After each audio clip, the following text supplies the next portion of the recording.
1 minus 3 factorial by 2 factorial into 1 factorial into 2 to the power 1 plus 4 factorial by 2 factorial into 2 factorial into 2 square minus 5 factorial by 2 factorial into 3 factorial into 2 cube plus dot ধারাটির অসীমতক সমষ্টিকে m by n আকারে প্রকাশ করা গেলে m into n এর মান নির্ণয় করো যেখানে m, n পরস্পর সহমৌলিক। এখানে হচ্ছে সে ধারাটা। এখন এই ধারাটা একটা সাধারণ পদ বের করলাম, সেটা হচ্ছে কি minus 1 to the power n into n plus 2 factorial divided by 2 factorial into n factorial into 2 to the power n। একটা বিষয় খেয়াল করে, এখানে কিন্তু সব ক্ষেত্রে 2 ফ্যাক্টোরিয়াল 2 ফ্যাক্টোরিয়াল 2 ফ্যাক্টোরিয়াল এটা কিন্তু কমন, আর এখানে 2 to the power 1 2 to the power 2 2 to the power 3 etcetera এভাবে যাচ্ছে, মানে এই যে বেস যেটা আছে সেটা বেস এখানে 2 কিন্তু কমন। এখন এই যে সাধারণ পদ সেখানে n এর বিভিন্ন মান বসা দেখি যে হ্যাঁ এটা ঠিক আছে কিনা। অবশ্যই মনে রাখতে হবে n এর মান কিন্তু 0 থেকে শুরু এবং 0 থেকে অসীম পর্যন্ত। তো এই পদে যদি n এর মানটা 0 বসানো হয় minus 1 to the power n হচ্ছে মাইনাস 1 টু দি পাওয়ার 0 হবে, যার মান হবে 1। এটা হবে 2 ফ্যাক্টোরিয়াল ডিভাইডেড বাই 2 ফ্যাক্টোরিয়াল কাটা গিয়ে যাবে 0 ফ্যাক্টোরিয়াল, তার মান হচ্ছে 1 টু দি পাওয়ার 0, এটার মান হচ্ছে 1। তার মানে যদি এক্ষেত্রে n এর মান 0 বসানো হয় তবে প্রথম পদ 1 পাবো। এখন যদি এক্ষেত্রে n এর মানটা 1 বসানো হয় তবে দ্বিতীয় পদ কি পাচ্ছি মাইনাস 1 টু দি পাওয়ার 1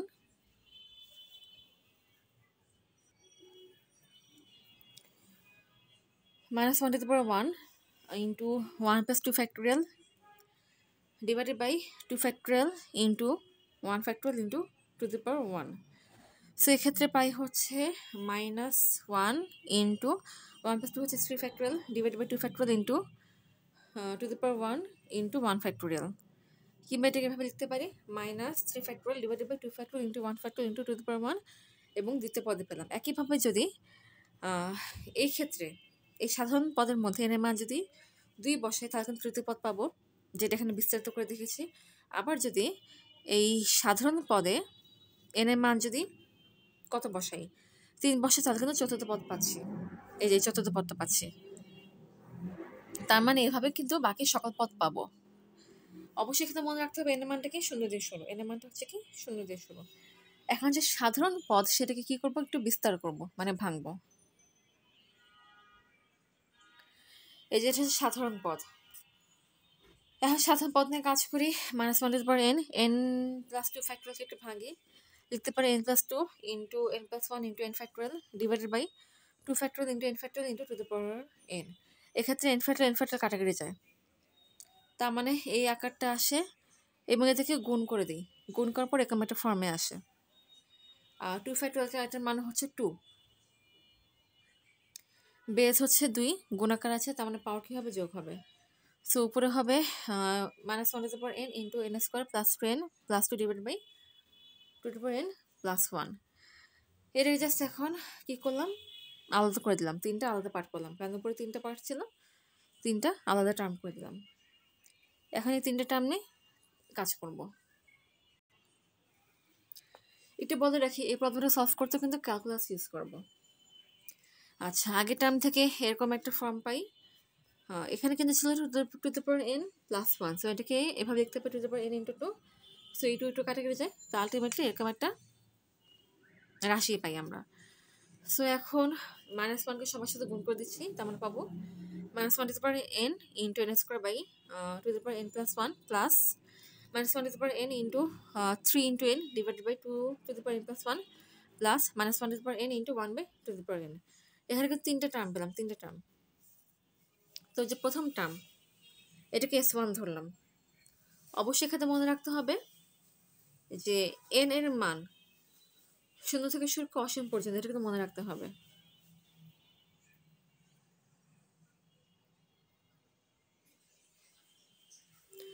প্রথম টার্মকে কি s1 ধরলাম, দ্বিতীয় যে টার্ম এটাকে ধরলাম s2 এবং তৃতীয় টার্মকে ধরলাম হচ্ছে s3। অবশ্যই মনে রাখবে এই যে রাশিটা পেলাম এটাকে যে 0 থেকে অসীম পর্যন্ত n এর মান বসে যোগ করা হয়, তবে আমাদের যে প্রদত্ত রাশিটা ছিল সেটার টোটাল যোগফলটা পেয়ে যাব। তো প্রথমে হচ্ছে S1টা নিয়ে আগে কাজ করি এবং এটার জন্য কিন্তু ক্যালকুলাস ইউজ করব। তো এক্ষেত্রে এটাকে হচ্ছে ভাঙলাম। খেয়াল করো এক্ষেত্রে কিন্তু -1n এটা একটা ধ্রুবক, এটা একটু মাথায় রাখতে হবে। সো এটাকে লিখতে পারি n² into 2। সো এরপর লিখতে পারি summation of n equals to 0 to infinity -1n divide by 2 into n² 2n। এখন হচ্ছে একটা রাশি ধরলাম s1 prime x equals to summation of n equals to 0 থেকে অসীম -1n by 2 into x⁴n by n। এখন এটাকে নিয়ে কাজ করব, এটাকে নিয়ে কাজ করে ফাইনালি এই চেহারা বানাবো। সো এটাকে কি করলাম,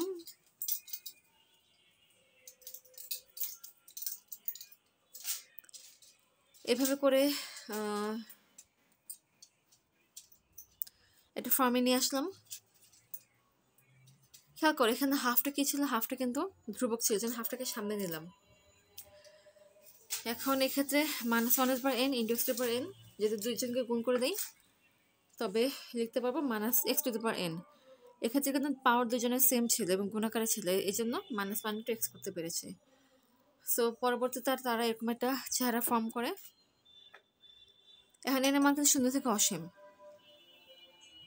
সো এখন এটাকে বিস্তার করি, ইকুয়ালস টু হাফ, সামনের হাফ ইন্টু এর মান যখন 0 তখন এখানে বসবে 0 এবং এখানে 0, সামেশন যখন প্লাস এর মান যখন 1 তখন এখানে বসবে 1 এবং এখানে 1, সামেশন জন্য প্লাস এবং এর মান যখন 2 তখন এখানে 2 এখানে 2 এবং সামেশনের জন্য কি প্লাস সাইন। সো এভাবে করে ধারাটা ফর্ম করলাম।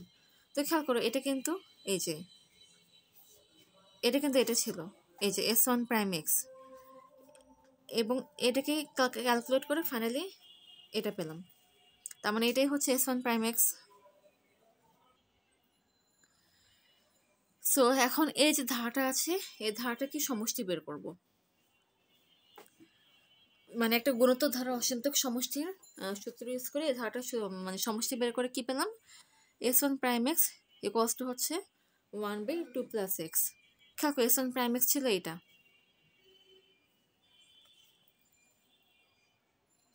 s1 প্রাইম x এটা ছিল কিন্তু এটা summation of n x 0 to অসীম into -1n by 2 into x⁴n by 2n। এবং এটা ফাইনালি কি পেলাম, এটা ফাইনালি পেলাম হচ্ছে 1/2 প্লাস x এর সমান। তাহলে খেয়াল করে বলতে পারি s1 প্রাইম x সমান সমান summation of n x 0 to অসীম -1n by 2 into x⁴n by 2n equals to 1/2 plus x। মানে এটার ভ্যালু হচ্ছে 1/2 প্লাস x। এটা একটু মনে রাখতে হবে কারণ সামনে কাজে দিবে। তো সেই লাইনটাকে আবার লিখলাম।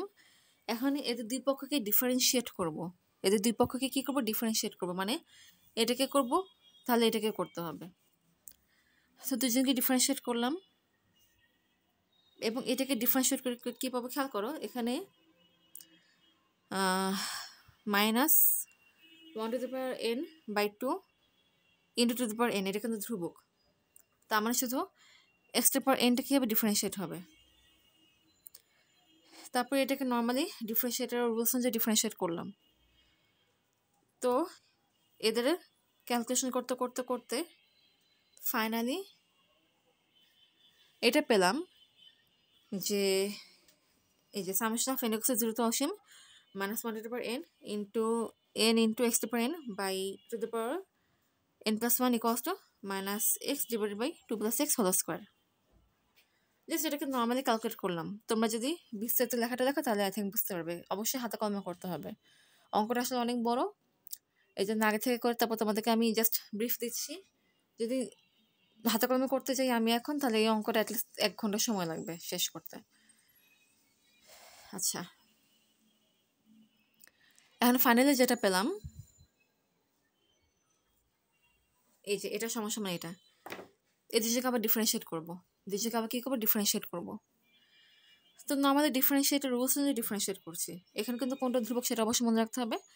Minus one to the power N into N by to the power N plus one এরকম ধ্রুবক, তার মানে এটা ডিফারেন্সিয়েট হচ্ছে X to the power N, এই যে এটা। আচ্ছা, সো ফাইনালি দুই পক্ষকে ডিফারেন্সিয়েট করলাম। ডিফারেন্সিয়েট করার পর লাস্টে যে লাইনটা পেলাম এটা মোস্ট ইম্পর্টেন্ট লাইন, কিন্তু মোস্ট ইম্পর্টেন্ট লাইন, কারণ এখানে এক্ষেত্রে কিন্তু এক্স এর মানটা বসাই আমরা আমাদের কাঙ্ক্ষিত রেজাল্টটা পাবো। অবশ্যই মনে রাখতে হবে লাস্টে যে লাইনটা পেলাম, এই যে লাইনটা ডিফারেন্সিয়েট করার পরে এই লাইনটা হচ্ছে আমাদের মোস্ট ইম্পর্টেন্ট লাইন, এবং এটা কিন্তু চাচ্ছিলাম আসলে। সো এখন এক্ষেত্রে কী করবো, এখন এক্ষেত্রে হচ্ছে এক্স এর মান 1 বসাবো, এক্স এর মানটা এক্ষেত্রে 1 বসাবো। খেয়াল করে যদি এক্স এর মানটা 1 বসাই তাহলে এই অংশ কি থাকবে, summation of N equal to 0 to অসীম minus 1 to the power N into N square divided by to the power N plus 1। কারণ এক্স এর মান যদি 1 বসানো হয় একের পর পাওয়ার যাই হোক না কেন তার মান সবসময় কী হবে, একই হবে, তার মানে এটা আমরা পাচ্ছি। আচ্ছা, এটা শুরুতে কী ছিল এটা মনে করো তো, খেয়াল করো এস ওয়ানটা কী ছিল, এস ওয়ান ছিল summation of N equal to 0 to অসীম minus 1 to the power N into N square by to the power N plus 1। তার মানে যদি আমরা লাস্টে ডিফারেন্সিয়েট করার পরে এক্স এর মান যদি 1 বসাই তবে কি S1 পাবো, তার মানে S1-এর যে রেজাল্টটা সেটা আমরা সরাসরি পেয়ে যাচ্ছি। আবার বলছে খেয়াল করো এক্ষেত্রে কি করছি, এক্ষেত্রে এক্স এর মান 1 বসাচ্ছে, মানে এক্ষেত্রে এক্স এর মান 1 বসাচ্ছে এবং যেহেতু ইকুয়ালস তার মানে এক্ষেত্রে এক্স এর মানটা 1 বসাতে হবে। সো এখন এক্স এর মান 1 বসায়, এটা তো আগে এক্সপ্লেন করলাম, এখানে এক্স এর মান 1 বসাই, তারপর হচ্ছে একটা ভ্যালু পেলাম এবং সেটা কি পেলাম হচ্ছে -1/3³ খেয়াল করে এক্স এর মান যদি 1 বসানো হয় তবে এই যে রাশিটা সেটা কি হয়, এটা হয় S1, তার মানে S1 ইকুয়ালস টু কি -1/27। সো S1 এর ভ্যালু কী হবে সেটা পেয়ে গেলাম। এখন S2 এবং S3 এটা নিয়ে কাজ করব। S2 এবং S3 এটা খুবই সিম্পলি কাজ, জাস্ট গুণোত্তর ধারা আর কিছু না। সো এটা নিয়ে আসলে এক্সপ্লেন করার কিছু না, কারণ তোমরা যারা হায়ার সেকেন্ডারি ক্যাটাগরিতে আছো তারা অলরেডি গুণোত্তর ধারা নিয়ে জানো এবং গুণোত্তর ধারা তোমরা অনেক ম্যাথ করেছো। সো এখানে আসলে এক্সপ্লেন করার কোনো কিছু নেই, এটা তোমরা নিজেরা করতে পারবে। এই যে S2 ছিল এই রাশিটা, জাস্ট ভাঙলাম, ভাঙার পর এরকম একটা ফর্ম পেলাম, জাস্ট ধ্রুবকটাকে আলাদা করলাম, এটা একটা মাথায় রাখতে হবে। ধ্রুবক হচ্ছে 3/2, এটাকে আলাদা করলাম, বাকিটাকে মাথায় রাখতে হবে, কারণ বাকি ক্ষেত্রে এন এর মান 0, 1, 2, 3 এক্সট্রা বসে ধারাটাকে পেলাম। তো এনের মাঝে 0 বসে এই প্রথম পদ, সামেশন জন্য প্লাস সাইন, এনের মাঝে 2 বসে মানে এনের মাঝে 1 বসাই দ্বিতীয় পদ, সামেশন প্লাস সাইন, আবার এনের মাঝে যদি 2 বসে তৃতীয় পদ, সামেশন জন্য প্লাস সাইন, এভাবে করে করে পদগুলো পেলাম। সো আলটিমেটলি এখানে গিয়ে কী করলাম, এখানে গিয়ে ধারাটার সামেশন বের করলাম।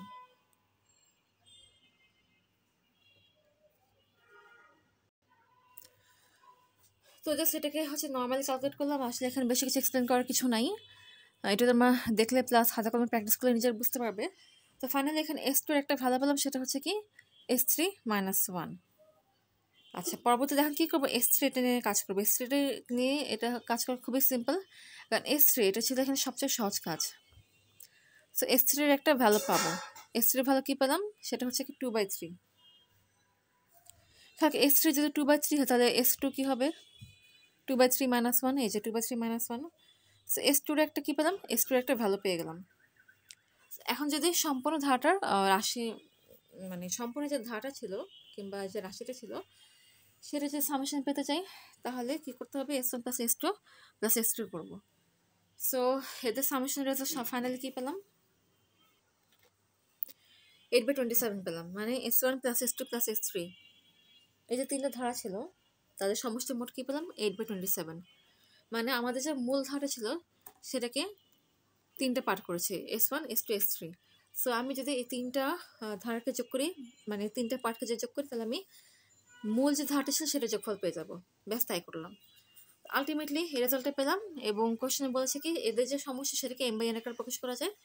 তার মানে M/N হচ্ছে 8/27 এবং এরা কিন্তু পরস্পর সহমত, তার মানে M এর মান হচ্ছে 8 আর N এর মান হচ্ছে 27 এবং বলছে M × N এর মান বের করতে। সো M × N কত 216 আসে, তার মানে অ্যান্সার হচ্ছে 216।